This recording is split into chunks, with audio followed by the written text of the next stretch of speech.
আমার তারকা চিহ্নিত প্রশ্ন নম্বর 30 মহান জাতীয় সংসদে উত্থাপন করছি।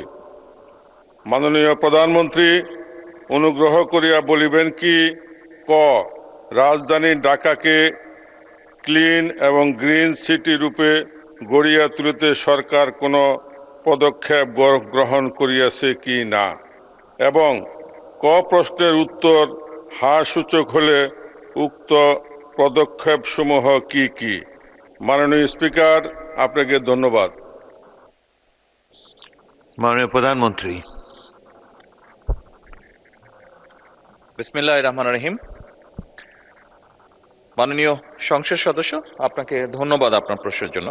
মাননীয় স্পিকার, রাজধানী ঢাকাকে ক্লিন এবং গ্রিন সিটি রূপে গড়ে তুলতে স্থানীয় সরকার বিভাগের আওতায় ঢাকা উত্তর ও দক্ষিণ সিটি কর্পোরেশনের মাধ্যমে নানাবিধ পদক্ষেপ নেওয়া হচ্ছে। যেমন নাগরিক সচেতনতা ও সম্পৃক্ততা বৃদ্ধির লক্ষ্যে সাপ্তাহিক ভিত্তিতে জনসচেতনামূলক কার্যক্রম গ্রহণের পাশাপাশি বিশেষ পরিচ্ছন্নতা ও মশক নিধন কার্যক্রম জোরদার করার চেষ্টা করা হচ্ছে। সেকেন্ডারি ট্রান্সফার স্টেশন সমূহ, যেমন অর্থাৎ বর্জ্য ফেলার স্থান আধুনিকরণের লক্ষ্যে ল্যান্ডস্কেপিং, সবুজায়ন, সচেতনামূলক গ্রাফিতি কাজ অন্তর্ভুক্ত করে পরিবেশ সম্মতভাবে বর্জ্য ব্যবস্থাপনা করা হচ্ছে। মাননীয় স্পিকার, ঢাকা দক্ষিণ সিটি কর্পোরেশনের এলাকায় রোড মিডিয়াম, সড়ক দ্বীপ ও উন্মুক্ত স্থানসমূহ সবুজায়ন করার লক্ষ্যে বৃক্ষরোপণ কার্যক্রম গ্রহণ করা হচ্ছে।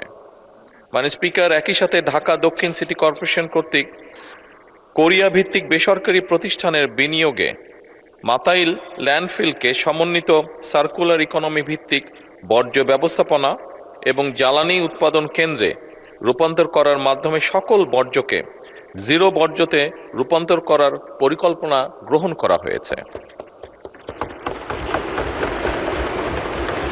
মাননীয় স্পিকার, ঢাকা উত্তর সিটি কর্পোরেশনের আওতাভুক্ত বিভিন্ন এলাকায় নগর বনায়ন, মিয়াওয়াকি ফরেস্ট, এটা জাপানিজ একটি ফরেস্ট, এক ধরনের ছোট ছোট উন্মুক্ত মিডিয়াম জিরো সয়েল সবুজে আবৃত করার চেষ্টা করা হচ্ছে।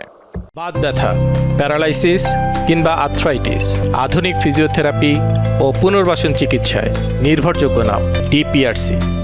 মাননীয় স্পিকার, ঢাকা উত্তর সিটি কর্পোরেশনের আওতাধীন এলাকায় আগামী 5 বছরে ইনশাল্লাহ 5 লক্ষ বৃক্ষরোপণের লক্ষ্যমাত্রা নির্ধারণ করা হয়েছে। মাননীয় স্পিকার, একই সাথে মেট্রো রেলের নিচের খালি অংশে মিরপুর 12 হতে মিরপুর ডিএইচএস পর্যন্ত এবং এলিভেটেড এক্সপ্রেসওয়ে আবদুল্লাপুর হতে ফার্মগেট পর্যন্ত এই নিচের অংশে খালি জায়গায় বৃক্ষরোপণ করা হবে ইনশাল্লাহ।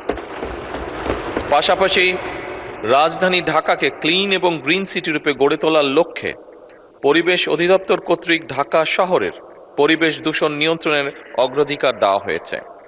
এ লক্ষ্যে পরিবেশ অধিদপ্তর নিম্নরূপ ব্যবস্থাগুলো মাননীয় স্পিকার গ্রহণ করেছে।